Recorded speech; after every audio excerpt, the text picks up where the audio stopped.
back, everyone. This is another new moon episode, and this is new moon Sagittarius.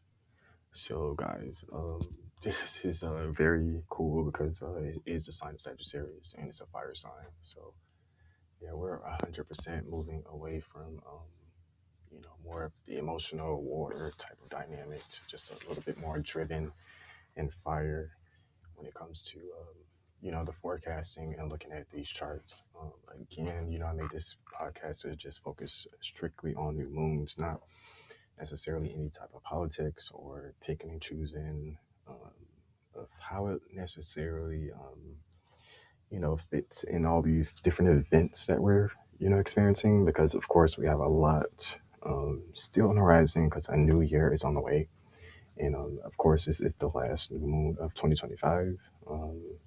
Right now we're in Sagittarius, so the next one obviously will be Capricorn. And of course, I will be doing an episode to cover that sign, and I will be covering any of the signs that I've missed. I guess at the last time that I, pretty much started to follow. So the next episodes after probably Capricorn, could also be Aquarius. I'm not sure. I have to look at the episodes because I forgot. Again, this is my first podcast, so I'm really just trying to flow with the signs. So we're gonna get right into business as usual. This is happening on just yesterday, or you can say today, depending on your time zone. But yeah, yesterday, about 8 o'clock or so, going into our late evening. Of course, my location I use is on the East Coast, and that is the time period for this chart. And the city I use is Philadelphia, just United States, based upon America's history. So I like using it. That's why I use it. And yeah, that's how it is. Basically, sometimes when you actually speak towards Sagittarius, they say it like it is, and they also, they're going to do the things that they like to do. That's what I get from the sign. I'm the opposite sign of Sagittarius. My sun sign is Gemini. So I think according to astrology and all the different, aspects, my sign is the opposite of Sagittarius. So Gemini. And of course, you also have opposite signs like Virgo and Pisces, which is probably still pretty major. Just considering like all the planets that are in Pisces, that was retrograde, because you did have Saturn and Neptune that were both retrograde at one point in Pisces, but now they're both actually moving forward as we continue to go into December, and then going into the new year. You still have Jupiter in retrograde, which is in Cancer. You also have Uranus, 28 degrees Taurus retrograde. You also have the North Nodes, which normally does have a lot of retrogrades throughout the year for different periods of time. I think it's like 3 months, something like that. But that's that area, which is a part of astrology, because it's called, like, I guess, a point of destiny. The North Node is in Pisces, but it's 12 degrees. So eventually what happens is once it leaves Pisces, it'll go into another sign, and thus a new area for the nodes, which happens all the time, yearly. You also have Mercury, which is, I guess you can say, a part of this new moon, because that is 10 degrees in Sagittarius. And then probably the highlight of this new moon is going to be Venus, which is 24 degrees of Sagittarius. So a lot of fire energy, guys. No games, no breaks. You're going to see that in like real time, real life. People that want to actually get things done and work with people that they know they should be working with, they're going to do it. It's not probably going to be no holdbacks or anything like that. As far as some haters goes, I'm so sorry, but like if you live in a life where you're causing yourself to have these karmas, that is easily noticeable in a chart like this. That's why I recommend you guys always go and get a chart as you listen to me, whether you do it on your own or whether you just want to follow along with the episode. These episodes will always be here, so you can always just refer to it. That's what I wanted to do with this podcast. I wanted to be able to strictly get it to a point where instead of confusion when it comes to the astrology stuff, get to a little more geared, and this full season is strictly new moons. So I'm using AstroSeek. They don't sponsor me or anything, but there are several free birth charts. All you have to do is Google it, and you'll be able to do it.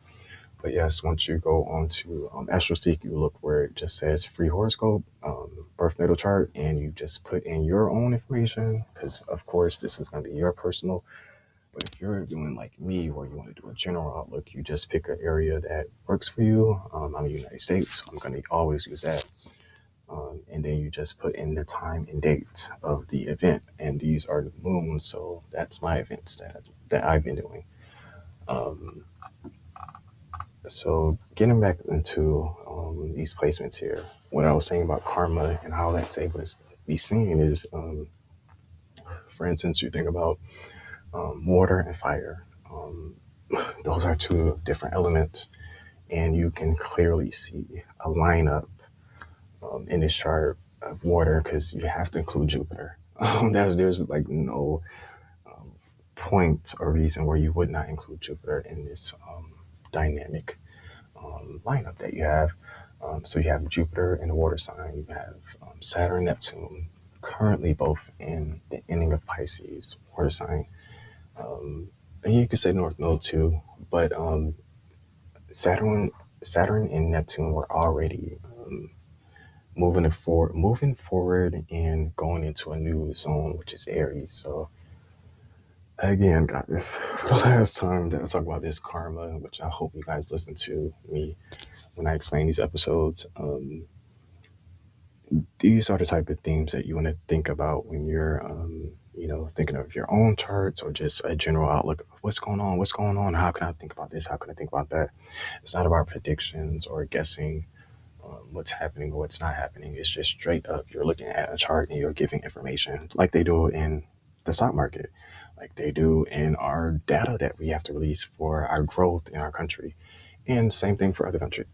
Like, that's all we're doing. We're not saying anything religious. We're not doing none of that stuff. This information has been out for generations. So again, I'm just focusing on things that I think people should know, that want the basics. So yes, for this chart, Pisces is in the 8th house, and that deals with health.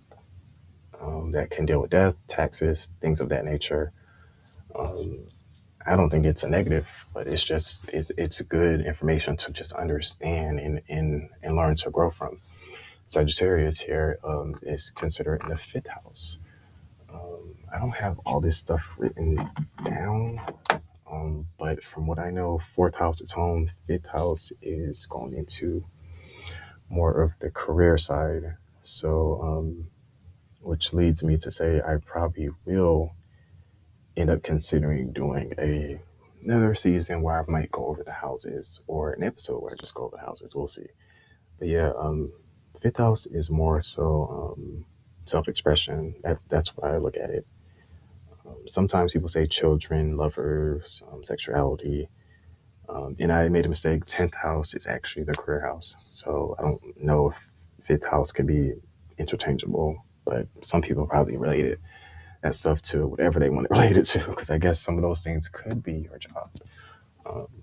Anyways, this is what I meant by what I said, that there's karma here, because if you think about what I said, Sagittarius here is 5th house, just away from the 4th house, which is the home area. So 5th house, self-expression, we'll start with that word. And then 8th house, as I said already, death, taxes, collection. I'm sorry, these are still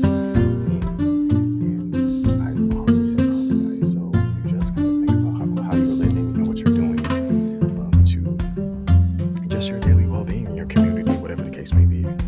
I say, life how you live it, but let's just find a way where we can share information together. For example, my podcast, that is my YouTube channel, or giving back, or helping to teach or grow. So that's what I want to do with this podcast. So I just want to always be available for anyone that just want to start and learn some new information here. So, and it's just plain and simple. Like in this chart, they do color coordination. So water sign usually blue, and fire signs are normally red. So you can easily be able to see just the differences in how you're going to navigate. Looking at charts and new moons. Um, so I think this is just like a good new moon because it's like that one area where you're able to like socially figure out like instead of thinking about yourself, socially figure out like how you can be a better person or socially figure out how you can just deal with your own karmas. It's too easy to consider and look at for this chart. So I think this episode will be pretty short because to me, a lot of this stuff is straight to the point. It's Sagittarius. Like, they get the job done. Um, I do think we need more love in the world. So seeing Sagittarius being able to express that and seeing it square to a sign like Pisces as it does because of the mutableness, um, I just think it ends up putting an extra emphasis on the newness that we're going to be experiencing because you're going to have more planets going into a fire sign, which will eventually be Neptune and Saturn next year in Aries. So yeah, that's like the clean cut and just like the drive and like the fire in people. So it's already here, but it's going to be a little bit more cultivated, um, with time and, working with others. Um, Mars right now is actually in the Earth sign, which is Capricorn. So once we get into our next episode, it will be fun to cover um, that part because it's the world around us. It could be a great deal of, considering our roots, getting back to some of the basics. Even though a lot has changed, it still is more to be talked about and more growth because you got to think about Pluto, which is 2 degrees of Aquarius. So again, we just have a lot of interesting things on the horizon, and for me personally, I just can't wait to continue looking at these charts and being able to go over them. So if you guys have listened this far, thank you so much. Because I have to tell you guys Happy New Year. And we're going to be in 2026, basically for our next um, coverings of the new moons because yeah, this was the last one for 2025, and got to give myself a little bit of pat on the back because I'm glad I was able to get this information out to you guys. Um, I think I went over most of the important social bodies here, and I also went over some of the opposite signs, which were mutable signs, because I went over Pisces, Virgo, Earth sign, water sign, and then I also mentioned Sagittarius and Gemini being opposite signs. Yeah, I think the sign Gemini can still be dynamic and maneuvering going into the next year. But it's not like a big emphasis on it because, you already have Jupiter that's in Cancer. And then once it goes into Leo, which will be probably summer 2026, I think everybody's going to be focused on something different. um, But yeah, that just adds to the dynamic again that I said of karmas and probably just like ending some of that toxic stuff. Think about your health and eradicating like diseases or something like that. Yeah, it could be major, it could be minor, but overall, hopefully, it just helps us grow as people. So yeah, this was a fun one to look at because I'm sorry, but Sagittarius is a pretty fun sign. Uh, Especially when you just consider it in astrology and connecting to um, a lot of the other planets and placements. So thank you again for listening, and I will be returning pretty soon.